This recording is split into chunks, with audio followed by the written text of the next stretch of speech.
안녕하십니까. 유럽의 코스탄 여러분 반갑습니다. 직접 여러분과 만나고 말씀을 전하면 참 좋겠지만 코로나라는 상황 때문에 이렇게 영상으로 여러분에게 인사를 드립니다. 저는 대한민국 부산에서 사역을 하고 있는 김도명 목사입니다. 오늘 이 시간을 통해서 저와 여러분이 또 하나님 말씀 안에서 좋은 교제가 있기를 소원합니다. 오늘 우리에게 주신 하나님 말씀은 마태복음 9장 27절에서 31절 말씀입니다. 예수께서 거기에서 떠나가실새 두 맹인이 따라오며 소리질러 이르되 다윗의 자손이여 우리를 불쌍히 여기소서 하더니 예수께서 집에 들어가시매 맹인들이 그들에게 나오거늘 예수께서 이르시되 내가 능히 이 일을 할 줄을 믿느냐 대답하되 주여 그러하외다 하니 이에 예수께서 그들의 눈을 만지시며 이르시되 너희 믿음대로 되라 하시니 그 눈들이 밝아진지라. 예수께서 엄히 경고하시되 삼가 아무에게도 알리지 말라 하셨으나 그들이 나가서 예수의 소문을 그 온 땅에 퍼뜨리니라. 아멘. 우리가 성경을 읽다 보면 예수님께서 기적을 일으키실 때마다 자주 사용하신 말씀이 있습니다. 어떤 병자를 일으키실 때, 혹은 소원을 들어주실 때, 혹은 기적을 일으키실 때마다 비슷한 말씀을 많이 하셨는데요. 그 중에 한 가지가 뭐냐면 너희 믿음대로 되라 라는 말씀입니다. 여러분 오늘 본문을 읽어보면 오늘 본문에도 이 말씀을 하시는데요. 잠깐 배경을 좀 설명을 해드리면 예수님께서 길을 가시다가 12년 동안 혈루병으로 고생하던 한 여인이 예수님 가까이 와서 옷자락에 손을 대면서 즉시 고침을 받게 되는 일이 있습니다.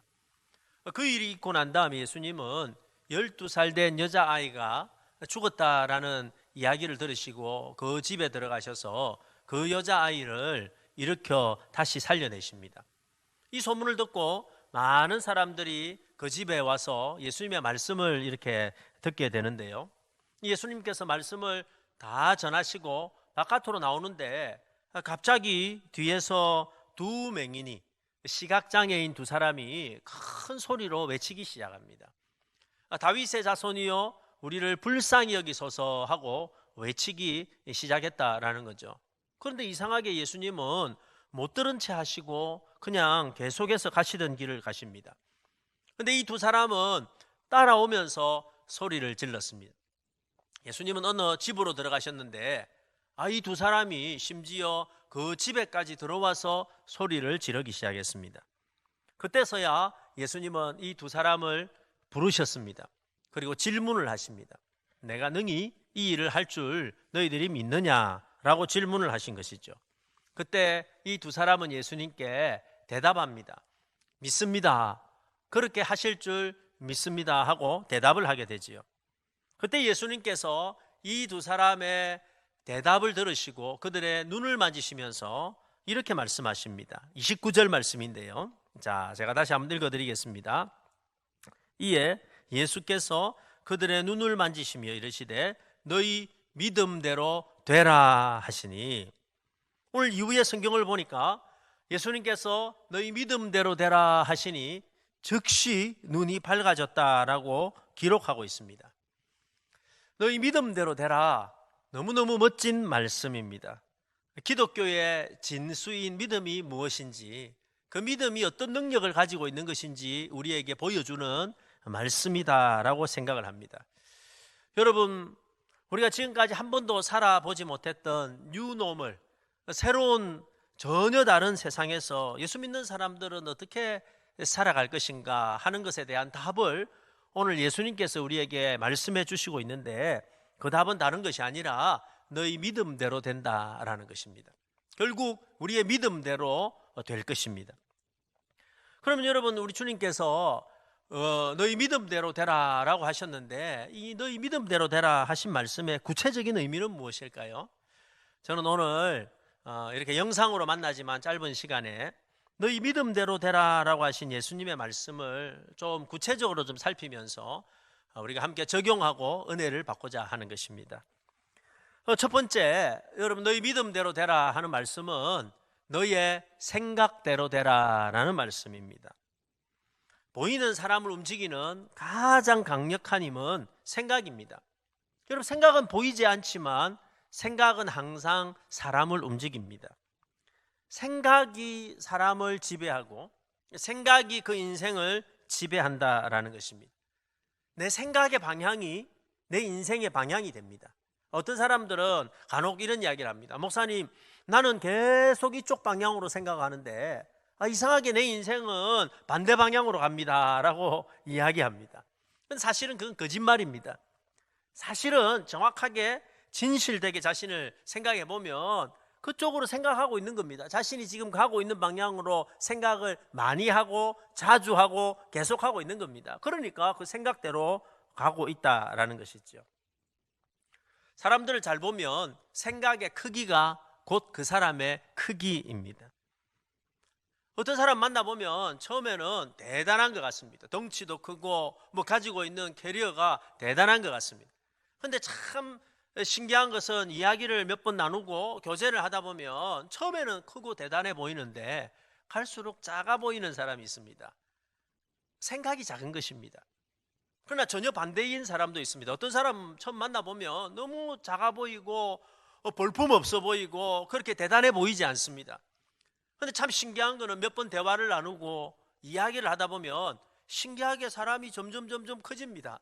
갑자기 그 사람이 밥을 많이 먹거나 키가 커서 커진 것이 아니라 그 사람이 이상하게 커 보입니다. 뭐가 크냐면 그 사람의 생각이 큰 것입니다. 생각이 큰 사람이 큰 사람이다라는 거죠.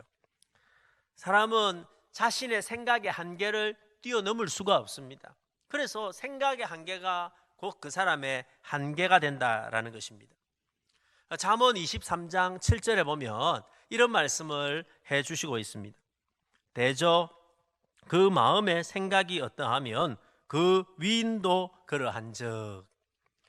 그 마음의 생각이 곧 그 사람이다라는 겁니다. 그 생각이 곧 그 사람이다라는 것이죠. 사람들을 살펴보면 성공하는 사람들은 성공할 수밖에 없는 생각을 하고 실패하는 사람은 실패할 수밖에 없는 생각을 합니다. 행복한 사람은 행복할 수밖에 없는 생각을 계속하고 있고 불행한 사람은 늘 불행할 수밖에 없는 생각을 하고 살아가는 것입니다. 저희 막내가 있습니다. 지금은 군에 가 있는데 아주 어릴 때 초등학교 다닐 때 어느 날 그 미용실에 가서 머리를 이렇게 깎고 왔는데 너무 짧게 깎고 왔습니다. 그래서 깍두기 한국에서 말하는 거의 조폭이라고 말하는 깍두기처럼 이렇게 아주 너무 짧게 깎아 왔어요. 그래서 제가 걱정이 돼가지고 아들아 너 머리를 그렇게 짧게 깎아 와서 친구들 놀림 받으면 어떡할래? 라고 이렇게 걱정을 했더니 그 초등학교 학생이었던 저희 막내가 갑자기 정색을 하면서 이렇게 이야기합니다. 아빠 머리가 짧으니까 어떻게 할래? 이렇게 걱정하지 말고 머리가 짧으니까 시원하겠네 이렇게 생각하면 안 되나? 라고 말하는 것입니다. 제가 그때 한 방 먹었습니다. 그렇죠. 우리 아들 생각이 훨씬 맞는 겁니다. 자 보십시오. 내가 머리를 짧게 깎았다라는 것은 바꿀 수 없는 팩트가 되었습니다. 그건 바꿀 수가 없습니다. 이미 머리를 짧게 깎았기 때문에. 그런데 중요한 것은 그 팩트를 어떻게 생각하고 어떻게 받아들이느냐에 따라서 그 결과는 전혀 다를 수 있다는 것입니다. 전혀 다르게 행복할 수도 있고 전혀 다르게 불행할 수도 있다는 것이죠. 그렇기 때문에 사람은 생각에 따라서 인생을 성공할 수도 있고 인생을 실패할 수도 있습니다. 여러분 이것을 가장 잘 아는 영적인 존재가 있습니다. 그 존재가 바로 마귀, 사탄입니다. 그래서 사탄은 항상 우리의 생각 속에서 역사하고 우리의 생각 속에서 우리를 공격합니다. 항상 생각에서부터 우리의 마음에 좌절, 절망, 미움, 시기, 죄악들을 집어넣습니다. 그래서 생각 안에서 우리가 무너지도록 만드는 것이죠. 그래서 성경은 우리에게 말씀하시기를 우리가 많은 것을 지켜야 되지만 우리의 건강도 지키고 재산도 지키고 관계도 지키고 많은 것을 지켜야 되지만 그 중에 제일 지켜야 될 것이 있는데 그것은 우리의 마음, 우리의 생각이다라고 말씀해 주고 있습니다. 잠언 4장 23절 말씀입니다. 무릇 지킬 만한 것 중에 더욱 내 마음을 지키라. 생명의 근원이 이에서 남이니라. 좀 쉽게 말하면 죽고 살고 하는 문제가 사실은 우리의 마음, 그 마음에 있는 생각에 달려 있다라는 것이죠. 자, 그러면 여러분, 우리의 생각을 가장 잘 지키는 방법이 무엇일까요? 우리의 생각을 가장 잘 지키는 방법은 다른 것이 아니라 하나님의 말씀이 내 생각을 지배하게 만드는 것입니다. 여러분, 말씀이 능력이 있어서 말씀은 내 생각 속에 들어오면 그 말씀이 내 생각을 변화시키고 내 생각을 지키고 또 내 생각을 새롭게 만들어 주신다라는 것입니다. 오늘 이 두 맹인의 이야기가 우리에게 전해주는 메시지가 바로 이것입니다. 오늘 소경의 믿음의 놀라운 점이 바로 이것입니다. 사실 이들은 지금까지 생각하기를 자신들은 버려진 존재다라고 생각을 했습니다. 소망이 없는 존재라고 생각을 했죠. 실제로 그 당시에 이렇게 장애를 가지고 태어난다는 것은 그 주변에 있는 사람들도 그리고 스스로도 사람들에게 버려졌을 뿐만 아니라 하나님께도 버림을 받았다. 그래서 자신들에게는 소망이 없다라고 생각하고 살아갔던 그런 시대였습니다. 그런데 놀랍게도 그들이 예수님의 소문을 듣고 이 집에 찾아왔고 예수님께서 그 자리에서 전하시는 말씀을 들었을 때에 하나님의 말씀이, 예수님의 말씀이 그들의 생각 속에 들어갔을 때 놀라운 변화가 여러분 일어나기 시작했다라는 것입니다. 만약에 12년 동안 혈루병으로 고생하던 이 여인이 예수님의 옷자락만 붙잡았는데도 고침을 받을 수 있었다면, 만약에 12살 된 이 여자아이가 죽었는데 예수님의 말씀으로 살아날 수 있었다면, 이 예수님이라면 내가 가지고 있는 나의 근본적인 문제도 해결해 주실 수 있을지 몰라 하고 생각이 바뀌기 시작했다라는 것입니다.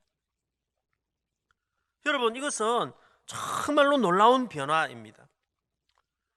여러분, 소경이라고 하는 것, 우리가 흔히 말하는 이 시각장애라는 것은 질병이 아닙니다. 그것은 장애입니다. 말 그대로 장애입니다. 자, 여러분 한번 물어보겠습니다. 여러분, 질병과 장애의 차이가 무엇일까요? 그렇죠? 질병은 고칠 수 있다고 생각하는 것입니다. 자, 여러분, 감기는 질병일까요? 장애일까요? 그렇죠. 감기는 그냥 질병입니다. 감기 들리면 어떻게 하면 됩니까? 약 먹으면 한 7일 정도 지나면 그냥 낫습니다. 약 안 먹어도 한 7일쯤 지나가지고 옆에 있는 사람한테 그 감기 주고 나면 낫는 거죠. 감기 들렸다고 좌절하고 감기 들렸다고 낙심하지 않습니다. 왜냐하면 감기는 질병이기 때문에 얼마든지 고칠 수 있는 질병이라고 생각하기 때문이죠. 그런데 여러분, 장애는 다른 이야기입니다. 이 장애다라고 말하는 것은 내가 이것을 고칠 수 있다고, 내가 이것을 회복될 수 있다라고 아예 생각도 안 하는 것이다라는 겁니다. 그런데 놀라운 것은 이 두 소경이 예수님의 말씀을 들었을 때에 이 말씀이 그들 안에 들어가서 그들의 생각의 변화를 일으키기 시작했다라는 것입니다. 생각의 한계를 고치고 부수기 시작했다라는 것입니다. 지금까지는 안 됐지만 이 예수님이라면 되겠구나 하고 생각의 대변화가 일어났다라는 것입니다. 실패와 좌절에서, 절망에서 새로운 소망의 생각으로 바뀌기 시작했다라는 것입니다. 어쩌면 이 두 사람이 지금까지 살아오면서 한 번도 생각해 보지 못한 그 생각을 드디어 생각하기 시작했다라는 것입니다. 사랑하는 성도님 여러분, 이것이 하나님의 말씀의 능력입니다. 하나님의 말씀은 창조의 능력이 있어서 그 말씀이 우리의 생각 속에 들어오면 우리가 한 번도 생각해 보지 못했던 그 생각을 하게 되는 것입니다. 저는 이번에 이 유럽 코스타 이 집회를 통해서 여러분들이 하나님의 말씀을 듣게 될 것인데, 저희들은 한국에서 말씀을 전하고 여러분 그곳에서 말씀을 듣지만, 그러나 하나님의 말씀은 시간과 공간을 초월하기 때문에 능력이 있습니다. 저는 여러분들이 이 말씀을 들으면서 여러분에게도 이 기적이 일어나기를 축복합니다. 여러분이 지금까지 살아오면서 한 번도 생각해 보지 못한 생각을 해 보기를 축복합니다. 여러분 자신을 향해서, 여러분 가정을 향해서, 여러분 미래를 향해서 지금까지는 절망이었고 소망이 없다라고 생각해봤고 나는 이거 불가능하다라고 생각했던, 그래서 한 번도 생각해 보지 못한 그 생각을 하나님의 말씀이 여러분 안에 들어감으로 말미암아 여러분의 생각이 변화됨으로 말미암아 한 번도 생각해 보지 못한 그 생각을 하는 그런 기회가 되기를 예수님의 이름으로 축복하는 것입니다. 오늘 예수님께서 너희 믿음대로 되라라고 하신 말씀은 너희의 생각대로 되라라는 말씀이고, 그 생각을 변화시키는 것은 다른 것이 아니라 하나님의 말씀이다라는 것입니다. 이것이 말씀의 능력입니다. 저는 여러분이 이번에 이 집회를 통해서 이렇게 기도하기를 소원합니다. 이번에 이 집회를 통해서 내가 이 말씀을 판단하는 것이 아니라 어떤 강사의 말씀은 참 재미있네, 어떤 강사의 말씀은 참 은혜가 되네, 감동이 되네 하고 내가 말씀을 판단하는 것이 아니고 그 말씀이 내 안에 들어와서 나의 생각을 판단하고 나의 생각을 부수고 내 생각의 한계를 깨어서 지금까지 한 번도 나 자신에 대해서, 나의 미래에 대해서, 내가 지금 처해 있는 이런 상황에 대해서 생각해보지 못한 그 생각을 하는 기적의 역사가 여러분에게 있기를 예수님의 이름으로 축복합니다. 여러분, 오늘 예수님께서 너희 믿음대로 되라라고 하신 말씀의 두 번째 의미는 너의 말한 대로 되라라는 말씀입니다. 오늘 주님께서 소경들에게 갑자기 질문을 하십니다. 내가 능히 이 일을 할 줄 너희들이 믿느냐 하고 오늘 질문을 하십니다. 자, 좀 이상하지 않습니까? 예수님은 이미 이 두 사람의 마음에 믿음이 있다는 것을 알고 계셨습니다. 왜냐하면 예수님은 우리의 마음을 묻지 않으셔도 알고 계시는 분이시기 때문이죠. 그런데 예수님은 그들에게 질문을 하십니다. 너희들이 믿느냐 하고 질문을 하시지요. 여러분, 왜 질문을 하셨을까요? 예수님은 아실 텐데 왜 질문을 하셨을까요? 여기에는 아주 중요한 예수님의 의도가 있습니다. 그 의도는 무엇이냐면 예수님은 지금 그들의 생각 속에 일어난 그 믿음이 이 두 사람의 입술로 고백되어지기를 원하셨다라는 것입니다. 그래서 예수님은 일부러 믿음의 고백을 듣기 위해서 질문하셨다라는 것입니다.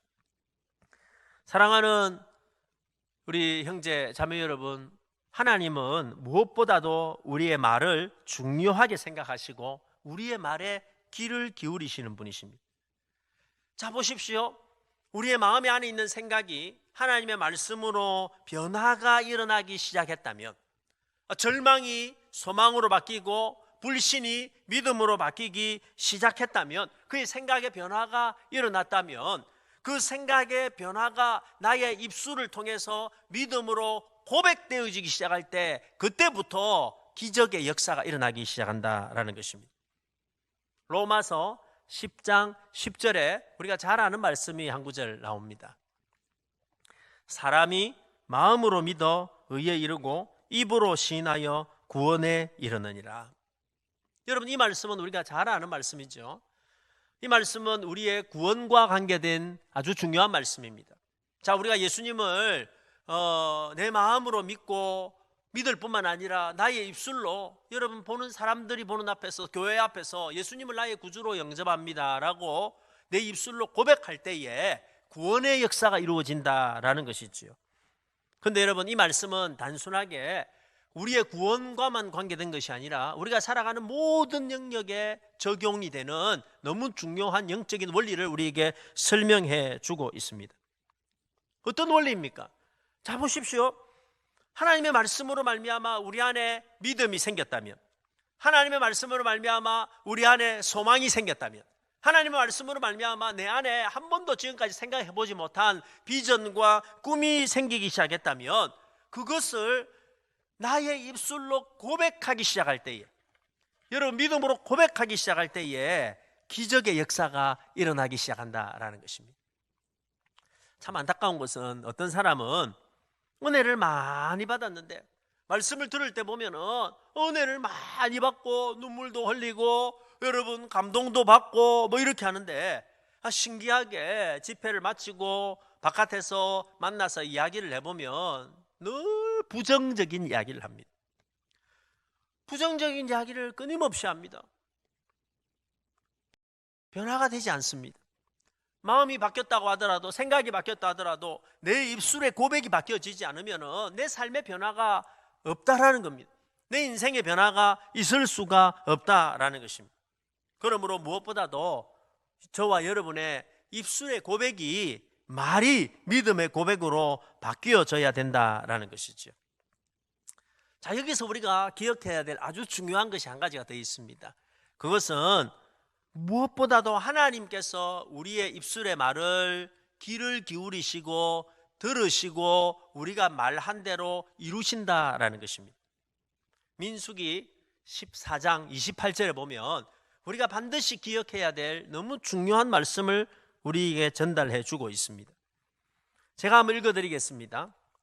그들에게 이르기를 여호와의 말씀에 내 삶을 두고 맹세하노라. 너희 말이 내 귀에 들린 대로 내가 너희에게 행하리니. 여러분, 여기서 내 삶을 두고 맹세하노라 라는 말씀은 하나님께서 하나님 스스로에게 맹세하셨다는 거예요. 뭘 맹세하셨냐면, 너희 말이, 이스라엘 백성들이 입술로 고백했던 그 말이 하나님의 귀에 들린 대로 그대로 너희들에게 행할 것이다 라고 말씀하시고 있다라는 것입니다. 여러분, 이 말씀은요 사실은 너무너무 무서운 말씀입니다. 이 말씀이 나오게 된 배경이 여러분 어떤 배경이냐면, 하나님께서 이스라엘 백성들을 애굽에서 구원해 내시기 위해서 엄청난 기적을 보여주시면서 구원해 내셨습니다. 구원자 모세를 보내셔서 그들이 보는 눈앞에 홍해를 가르시고, 그리고 낮에는 구름 기둥으로, 밤에는 불 기둥으로, 그리고 여러분 아침만 되면은 그들 앞에 하얀 만나를 이렇게 가득 내려가지고 그들을 40년 동안 먹여주셨습니다. 목마르다고 하면 반석을 통해서 물을 내셨고, 고기가 먹고 싶다고 하면 여러분 메추라기가 수백만 마리가 와가지고 뭐 자살을 해가지고 고기 냄새가 맡기 싫을 정도로 고기를 먹여주셨습니다. 한마디로 말해서 기적의 연속을 보여주셨다라는 겁니다. 자, 여러분 한번 현실적으로 한번 생각해 보십시오. 이런 일들, 이런 기적 가운데 단 한 가지만 우리 눈으로 직접 본다고 생각해 보십시오. 여러분이 봤다고 생각해 보십시오. 여러분은 어떻게 돼 있을까요? 우리는 아마도 다 맹신자가 돼 있을 겁니다. 우리의 믿음은 아마 엄청나게, 왜냐하면 우리 눈앞에 그런 기적을 보았으니까 믿음은 엄청나게 컸을 겁니다. 그런데 여러분, 이스라엘 백성은 그랬을까요? 전혀 그렇지 않더라는 겁니다. 그들이 광야 40년 동안에 엄청난 기적을 경험했음에도 불구하고 그들은 입만 열면 했던 말이 있습니다. 그들이 입만 열면 했던 말은 다른 말이 아니라 죽겠다라는 말입니다. 여러분, 길이 조금 힘들면 힘들어 죽겠다, 더우면 더워서 죽겠다, 목이 조금 마르면 목이 말라 죽겠다, 고기가 먹고 싶으면 고기가 먹고 싶어 죽겠다, 입만 열면 죽겠다 그랬습니다.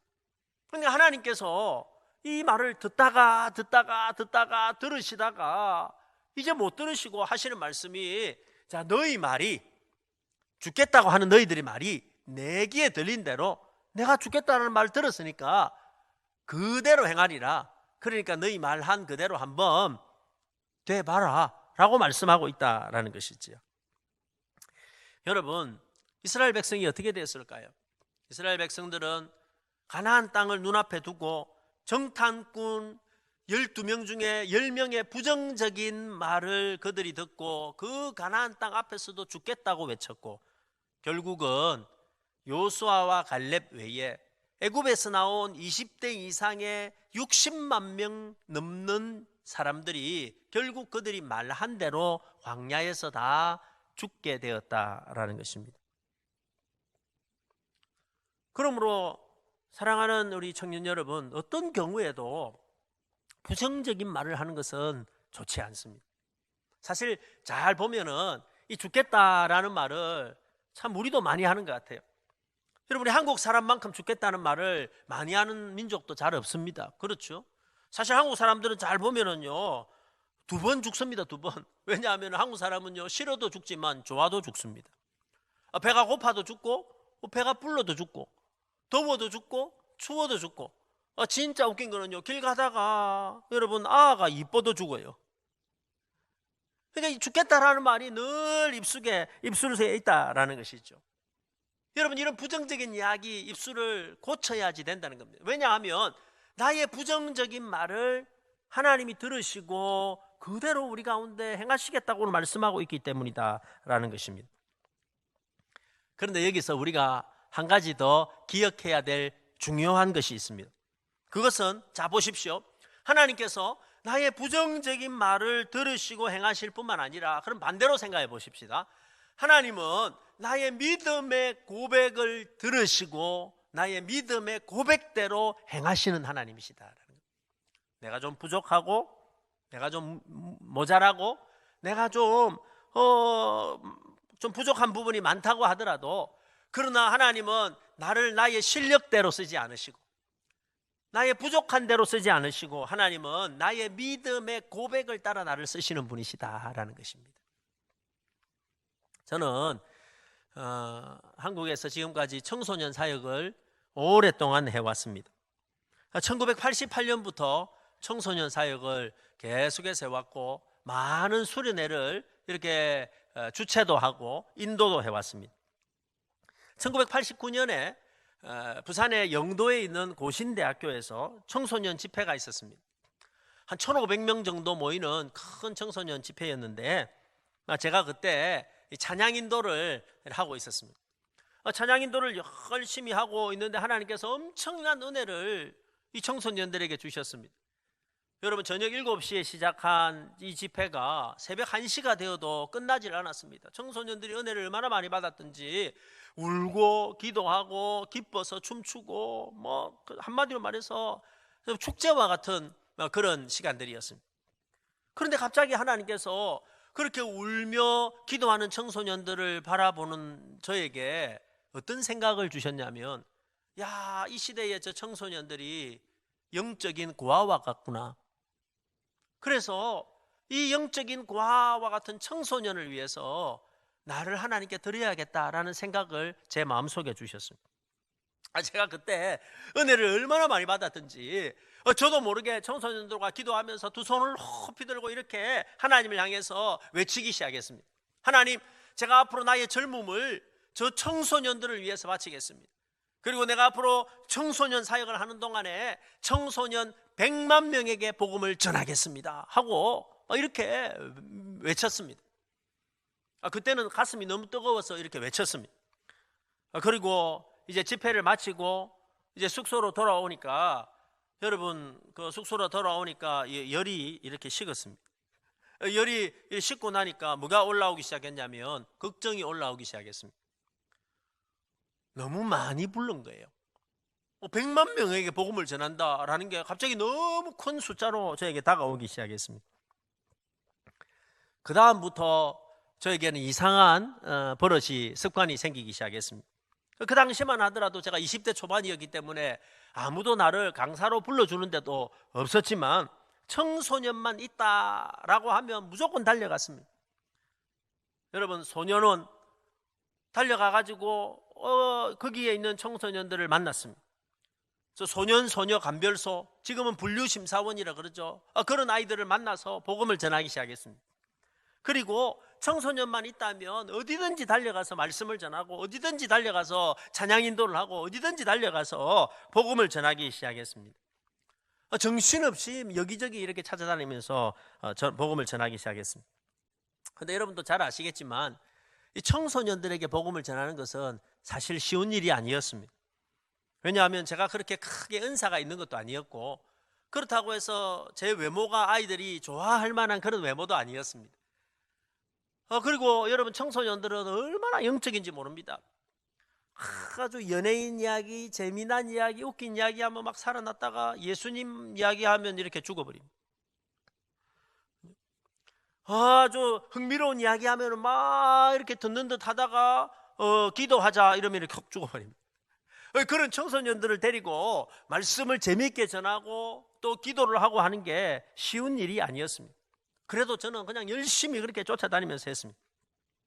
한 번은 저 강원도, 여러분 부산에서 한 7시간 차를 몰고 가야 되는 강원도 어느 교회에서 말씀을 전해달라 그래가지고 제가 7시간 차를 몰고 그까지 갔습니다.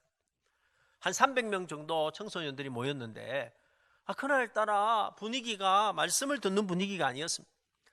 너무 어수선하고 산만하고 거기다가 제일 앞에 앉아있는 중학생 3명이 말씀을 전하는데 계속 장난을 치면서 말씀을 못 전하게끔 하는 겁니다. 제가 그렇게 하면 안 되는데 너무 제가 화가 나가지고 설교하다가 야단을 쳤습니다. 이놈의 새끼들아, 지금 목사님이 설교하는데 왜 이렇게 산만하냐, 왜 이렇게 까부냐 이러니까 그 중에 한 놈이 저를 이렇게 딱 쳐다보더니 웃으면서 이렇게 말하는 거예요. 그래요, 우리는 산만해요 이러는 거예요. 제가 더 이상 야단도 못 치고 그래 웃으면서 넘어가고 1시간을 그냥 힘들게 말씀을 전하고, 그리고 1시간 기도회를 마치고 그리고 다시 차를 몰고 부산으로 내려왔습니다. 그날은 너무너무 힘들었습니다. 온몸에 땀이 다 흐르고 지쳤습니다. 집에 돌아와서 침대에 누웠습니다. 그런데 그 다음날 저는 저 전라도 어느 곳에 또 청소년 말씀을 전하러 가려고 준비가 이렇게 미리 계획이 되어 있었는데 그날 침대에 누웠는데 갑자기 자신이 없었습니다. 못할 것 같았습니다. 그래서 저도 모르게 침대에 누워서 하나님께 투정을 부렸습니다. 하나님, 저는 이제 못하겠습니다.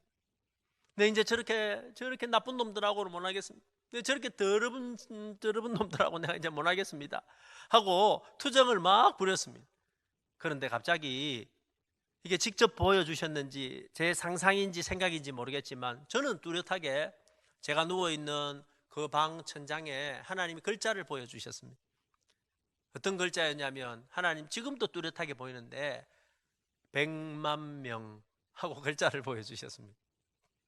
저는 제가 21살 때 외쳤던 믿음의 고백을 이미 잊어버리고 있었습니다. 10여 년이 지났기 때문에 잊어버리고 그냥 열심히 쫓아다니고만 있었는데, 신기하게도 하나님은 내가 21살 때 고백했던 그 믿음의 고백을 기억하시고 계셨고, 그리고 내가 그 고백을 따라 나의 비전을 따라 달려왔다고 생각했는데 사실은 그게 아니라 내가 하나님께 드렸던 그 고백이, 나의 믿음의 고백이 나를 이끌고 가고 있었던 것입니다. 그때 저는 참 놀라운 경험을 하게 되었습니다. 그 이후로 저는 다시 힘을 내어서 청소년들을 열심히 만나기를 시작했습니다. 그리고 학교에 들어가서 교목으로 학생들을 가르치기 시작했습니다. 여러분 혹시 교목 아십니까? 어떤 분들은 교목하면 학교 나무다라고 생각하는데 학교에서 아이들에게 말씀을 가르치는 목사가 교목입니다. 학교를 들어가 보니까 너무 좋은 거예요. 여러분, 저는 가만히 있는데 학생들 2,000명 중에 1,000명씩 1년에 들어봤다가 졸업하고 들어왔다 졸업하고 이러니까 학교에서 아이들을 만나기가 너무 좋은 거예요. 그러다가 저는 한 가지 몰랐던 사실을 깨달았습니다. 어떤 사실을 깨달았냐면, 한국은 그래도 지금 좀 잘 사니까 학교가 너무 많아가지고 공부를 못하는 아이들이 없지만 여러분 한국 주변에 보면은 가난한 나라는 가난해서 학교가 없는 마을이 너무 많다는 것을 제가 그때 알게 되었습니다. 단기 선교를 가면서 선교지를 다니면서 깨닫게 되었죠. 그때 하나님께서 저에게 꿈을 하나를 주셨습니다. 자, 네가 청소년 사역을 하는데 앞으로 학교가 없는 곳에 학교를 많이 지으면 이 청소년들에게 복음을 더 많이 전할 수 있지 않겠냐 라고 저에게 꿈을 주셨고, 저는 그때 다시 믿음의 고백을 하기 시작했습니다. 하나님, 제가 앞으로 사역을 하는 동안에 제가 학교가 없는 곳에 학교를 30개를 짓겠습니다. 그리고 아이들에게 복음을 전하겠습니다 하고 믿음으로 고백했습니다. 여러분, 저는 사실은 돈도 없고 실력도 없고 그렇다고 누가 이렇게 많이 밀어주는 그런 사람도 아니었습니다. 그 당시에는.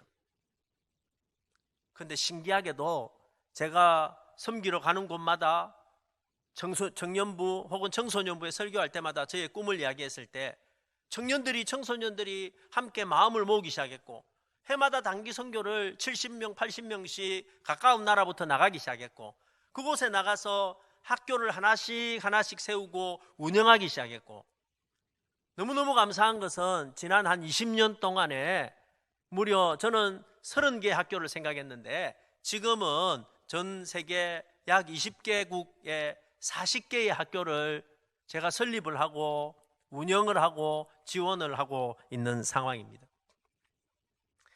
사진을 몇 장 다 보여드릴 수 없지만 몇 개를 이렇게 보여드리면은요, 캄보디아에 있는 학교도 있고요, 저기 파키스탄에 있는 학교도 있고요, 저기 인도 지역도 있고요, 그리고 필리핀에 있는 학교도 있고요, 저기 캄보디아에는 고아원도 운영을 하고 있습니다.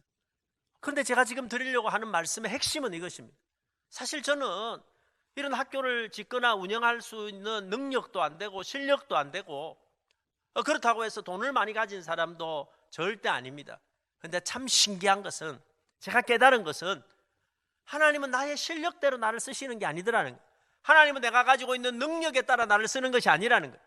세상 사람들은 생각할 때 능력이 있어야 쓰임받고 실력이 있어야 쓰임받고 그가 가지고 있는 어떤 배경이 있어야 쓰임받고 그가 가지고 있는 스펙이 있어야 쓰임받는다라고 생각할지 모르지만 하나님의 나라는 좀 다르더라는 것입니다. 하나님은 능력이 없는 자도 쓰시고 실력이 없는 자도 쓰시고 스펙이 작은 자도 쓰시고 금수저가 아닌 흙수저도 얼마든지 쓰실 수 있다라는 겁니다. 그런데 하나님이 보시는 것이 한 가지가 있던데 그것은 다른 것이 아니라 바로 하나님을 향한 믿음의 고백에 따라 쓰신다라는 것입니다.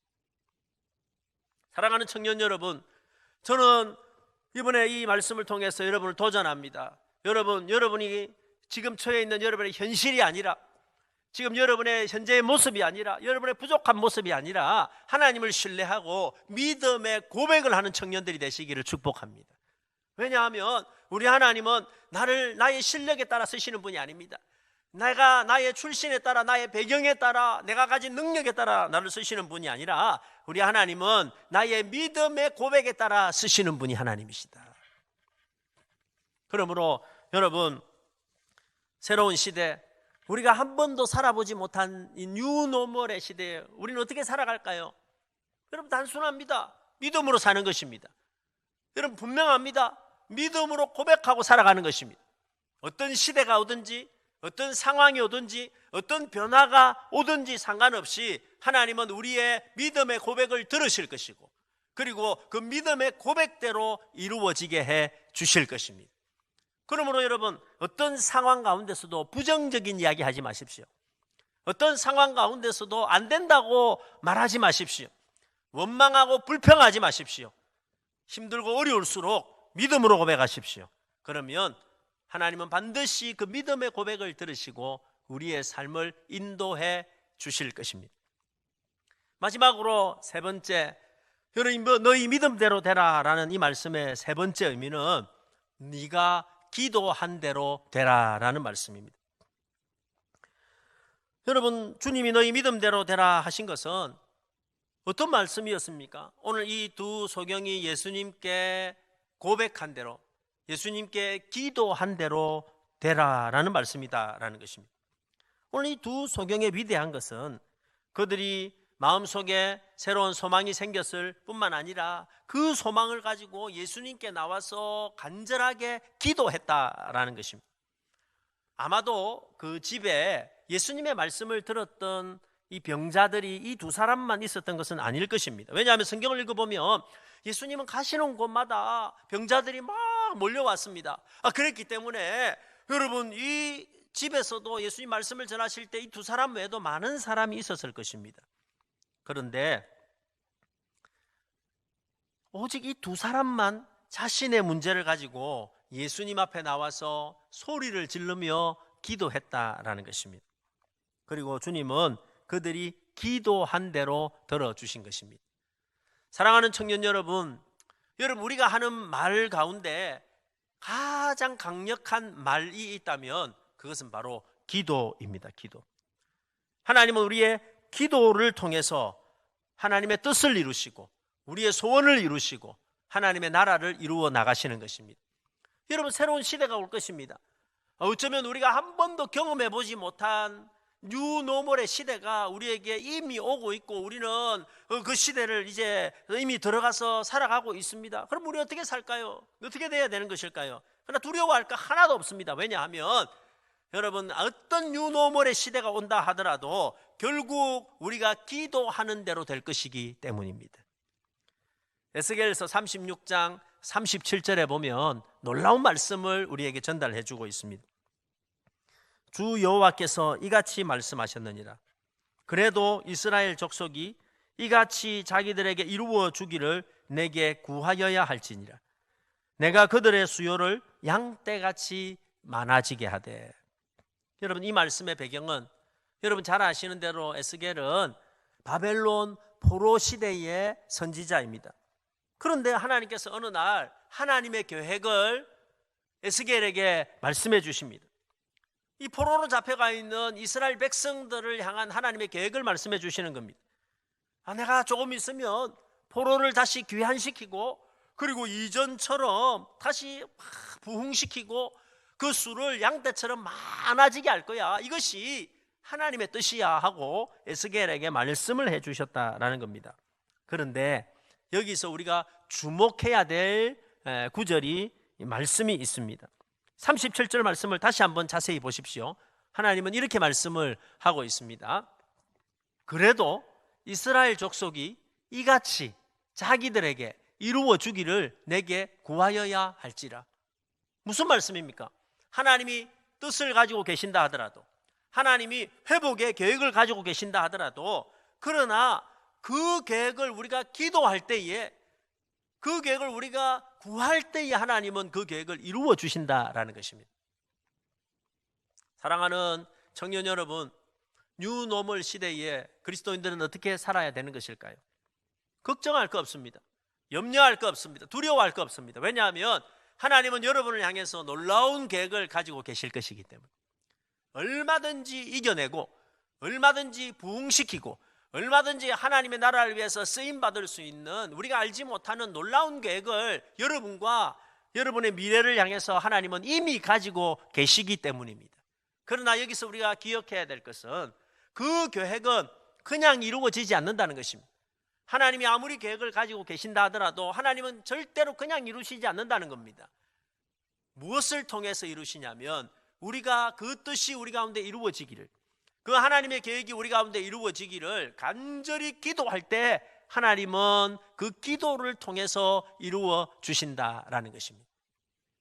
사랑하는 청년 여러분, 여러분이 기도한 대로 될 것입니다. 여러분이 구한 대로 될 것입니다. 아니, 여러분이 구한 것보다도 하나님은 더 큰 것을 여러분에게 반드시 주실 줄로 믿습니다. 사랑하는 청년 여러분, 이제 말씀을 정리하겠습니다. 여러분, 우리는 지금까지 한 번도 경험해보지 못한 여러 가지 뉴노멀, 이런 새로운 시대를 경험하고 있습니다. 한 번도 경험해보지 못한 코로나 팬데믹이라는 것을 경험했고, 그리고 우리 주변에는 지금 상상하지도 못할 전쟁의 소문들이 우리를 위협하고, 앞으로 이런 시대를 어떻게 살아가야 되나 하고 두려움과 걱정과 공포를 우리에게 던져주고 있습니다. 우리는 어떻게 살아가야 될까요? 근데 그 답은 분명합니다. 그것은 믿음으로 사는 것입니다. 2000년 전에 우리의 신앙의 선배들이 믿음으로 살았듯이, 여러분, 우리 한국에 6.25 전쟁이 나서 다 폐허가 되어가지고 엉망이 되었을 때도 우리의 믿음의 선조들이 믿음으로 살았듯이, 그리고 새로운 시대를 맞이하는 저와 여러분도 믿음으로 사는 것입니다. 그래서 오늘 예수님은 우리에게 분명히 말씀하십니다. 너희 믿음대로 되라 라고 말씀하십니다. 여러분이 생각한 대로 될 것입니다. 여러분의 믿음의 고백대로 될 것입니다. 그리고 우리가 무엇을 구하든지 우리가 기도하는 대로 우리의 인생이 그렇게 펼쳐지게 될 것입니다.